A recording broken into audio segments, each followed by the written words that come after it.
दोस्तों पुरानी दिल्ली का जो मटन कोरमा है उसकी रेसिपी ही एकदम अलग है।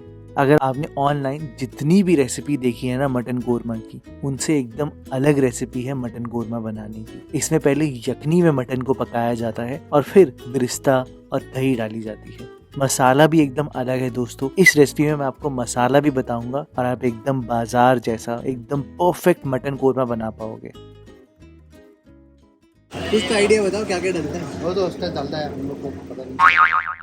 अब दोस्तों ईद आने वाली है, इसलिए मैंने ये रेसिपी जानबूझकर प्रेशर कुकर में बनाई है ताकि आप बहुत सारे लोगों के लिए अगर बना रहे हो तो आप एक साथ कुकर में बना पाओ। अगर आप चाहते हो कि मैं आपको कोरमे की और बारीकियां बताऊं और देग में बनाकर दिखाऊं तो आप मुझे नीचे कमेंट सेक्शन में बताना, मैं आपको जरूर बना के दिखाऊंगा। तो फिर देर किस बात की, चलो फिर शुरू करते हैं। अब मटन कोरमा बनाने के लिए सबसे पहले हमें एक मसाला बनाना होगा। कोरमे में सबसे इम्पोर्टेंट इंग्रेडिएंट तो धनिया है ही, लेकिन ये जो मिर्चे है ना ये भी बहुत जरूरी है। मैंने यहाँ पर कॉम्बिनेशन ऑफ मिर्चों का इस्तेमाल किया है। एक ये है तेजा। तेजा काफी स्पाइसी है दोस्तों और उसका एक अलग फ्लेवर आता है। साथ में मैंने नॉर्मल सूखी लाल मिर्च का इस्तेमाल किया है। इसका टेस्ट अलग है और तेजा का टेस्ट अलग आता है। आप यहाँ पर थोड़ा सा नमक भी लेना इस मसाले में, बहुत जरूरी है क्योंकि यखनी में बहुत काम आएगा ये। इस मसाले में मैंने बहुत थोड़ा सा जीरा भी डाला है। और ये क्या है? ये है दोस्तों काली इलायची और हरी इलायची के बीज। मैंने हरी इलायची के बीज अलग से निकाले हैं और काली इलायची के बीज अलग से निकाले हैं। और आपने इन बीजों का इस्तेमाल करना है फ्लेवर लाने के लिए। साथ में थोड़े से खड़े गरम मसाले हैं जैसे कि लौंग, हरी इलायची, जायफल, जावित्री और दालचीनी। ये एक कॉम्बिनेशन है दोस्तों मसालों का। और ये जो मसाले हैं आपने बस इनको सबको डालकर मिक्सी में पीसना है।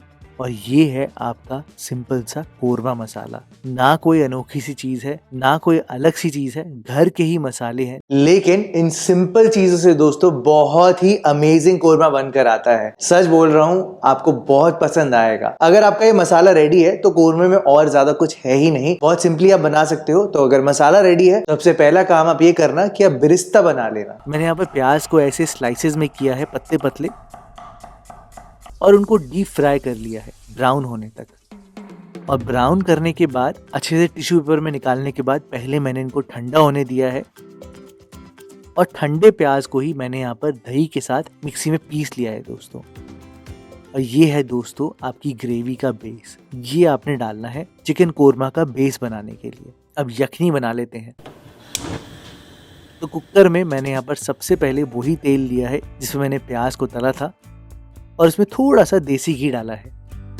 आप थोड़े से मसाले डालना, 2 तेज पत्ता, थोड़ी सी लौंग और छोटी इलायची। हाँ लेकिन दोस्तों मैं आपको ये बता दूं, जब हम कोरमा ट्राई कर रहे थे तो रेस्टोरेंट में हमें यहाँ पर काली मिर्च भी मिली, इनफैक्ट जीरा भी मिला। ये देखो आपको जीरा दिख भी जाएगा। दोस्तों आप अगर चाहते हो तो आप खड़े मसालों में जीरा, काली मिर्च डाल सकते हो बिल्कुल, लेकिन मेरे जो मसालों का कॉम्बिनेशन है वो बहुत बैलेंस्ड है। उसमें ऑलरेडी काली मिर्च और जीरा है ही, तो उसका बैलेंस खराब ना हो इसलिए मैंने यहाँ पर नहीं डाला है। इसके साथ साथ भर कर आपने अदरक लहसुन का पेस्ट डालना है और वो जो मसाला हमने पीसा था ना वो आप यहाँ पर डाल देना दोस्तों।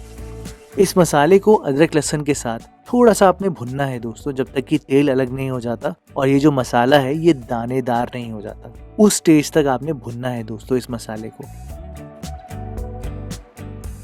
ये देखो आप ऐसा होना चाहिए मसाला, एकदम दानेदार हो जाना चाहिए बस। फिर आप यहाँ पर 600 ग्राम तक मटन डालना। मटन के साथ साथ इसी टाइम पर दोस्तों आप यहाँ पर नमक डालना और नमक के साथ आपने थोड़ी देर तक मटन को भुनना है इन मसालों में। ये जो मसाला है ना दोस्तों ये अपने आप ही अपना फ्लेवर देगा और यखनी का फ्लेवर एनहांस करेगा। भुनते भुनते मटन भी अपना टेस्ट छोड़ेगा और धीरे धीरे करके ये बहुत ही टेस्टी सा बेस बन जाएगा। अभी आप देखो मटन पकेगा नहीं, अभी बस मटन थोड़ा सा भुना होना चाहिए, यानी कि मटन का रंग बदल जाना चाहिए। सिर्फ उस स्टेज तक आपने पकाना है। अभी आप देखो अंदर से ये लाइट पिंक है और बाहर से इसका कलर बदलना शुरू हो चुका है। तो बस इस स्टेज तक आप पकाना।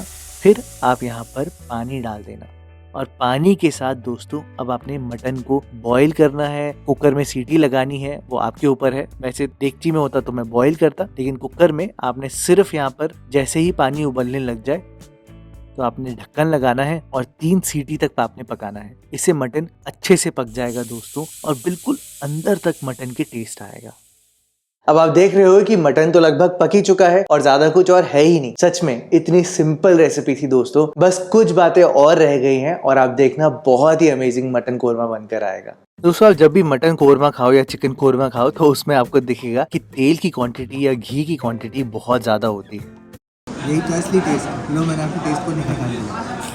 दोस्तों घी एक ऐसा काम करता है जबान पर कि जो भी फ्लेवर होता है उसको वो थोड़ी देर बैठा कर रखता है आपकी जबान पर, इसलिए उससे टेस्ट में बहुत फर्क आता है। जो मैंने चीज नोटिस करी पुरानी दिल्ली के कोरमे में घी और तेल का एक कॉम्बिनेशन डला हुआ है, ना ही पूरा घी में बना हुआ है ना ही पूरा तेल में बना हुआ है। हाँ लेकिन आप यहाँ पर ये चीज गौर से देखना, अब मटन कोरमा की ग्रेवी देखना, उसका रंग रूप अलग है और वही अगर आप चिकन कोरमा की ग्रेवी को देखो तो इसका रंग रूप भी अलग है। यही नहीं दोस्तों, दोनों के टेस्ट में भी काफी फर्क है। चिकन कोरमा की ग्रेवी में हल्की सी खटास थी और मटन कोरमा का जो फ्लेवर था वो काफी बैलेंस था। चिकन कोरमा हो या मटन कोरमा हो, दोनों का टेस्ट अलग था लेकिन बहुत ही बढ़िया था। चिकन कोरमा की रेसिपी में आगे मैं आपको और बातें बताऊंगा कोरमे के बारे में, लेकिन अभी आगे बढ़ते हैं, इस रेसिपी को खत्म करते हैं। जब प्रेशर कुकर पूरी तरीके से ठंडा हो जाएगा ना, तभी आप ढक्कन खोलना और फिर आप देखना मटन सॉफ्ट होगा, लगभग 80 to 90% आराम से पक चुका होगा दोस्तों। ये देखो है ना, एकदम बढ़िया, एकदम सॉफ्ट सॉफ्ट। तो बस अब आप गैस को ऑन करना और इस टाइम पर आप यहाँ पर डालना ब्राउन अनियंस का पेस्ट, वो जो हमने पेस्ट बना कर रखा था ना दही और तले हुए प्याज का। कई लोग पुरानी दिल्ली में सूखे नारियल का भी इस्तेमाल करते हैं, तो आप चाहो तो आप उसका इस्तेमाल कर सकते हो पेस्ट बनाते वक्त। मैंने इस रेसिपी में लेकिन नहीं किया है। आपने इन सारी चीजों को अच्छे से मिलाना है और बस आपने अब तब तक पकाना है जब तक कि तेल पूरी तरीके से अलग नहीं हो जाता मटन से। एकदम अलग हो जाना चाहिए मटन से तेल, तब जाकर आपका कोरमा तैयार होगा। तो आप यहाँ पर ढक्कन लगाना, थोड़ी देर तक पकने देना और फिर ढक्कन खोलकर इसको एक बार स्टर कर देना। बस अब तब तक पकाते रहना जब तक कि आपका तेल अलग नहीं हो जाता। ऐसे बार बार ढक्कन लगाकर खोलकर आप स्टर करना और आप तब तक पकाते रहना जब तक कि मटन से तेल पूरी तरीके से अलग नहीं हो जाता। तेल अलग हो जाएगा दोस्तों, बस वही स्टेज है दोस्तों कि आपका मटन कोरमा बनके पूरा तैयार है।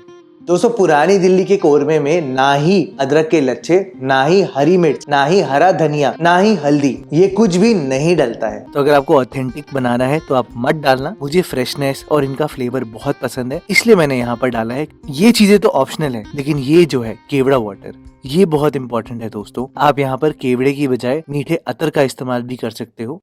एंड दैट्स इट दोस्तों, बहुत ही टेस्टी पुरानी दिल्ली स्टाइल मटन कोरमा बन के पूरी तरीके से तैयार हो जाएगा। आप देखो ग्रेवी एकदम दानेदार है और बहुत टेस्टी बनती है दोस्तों ये।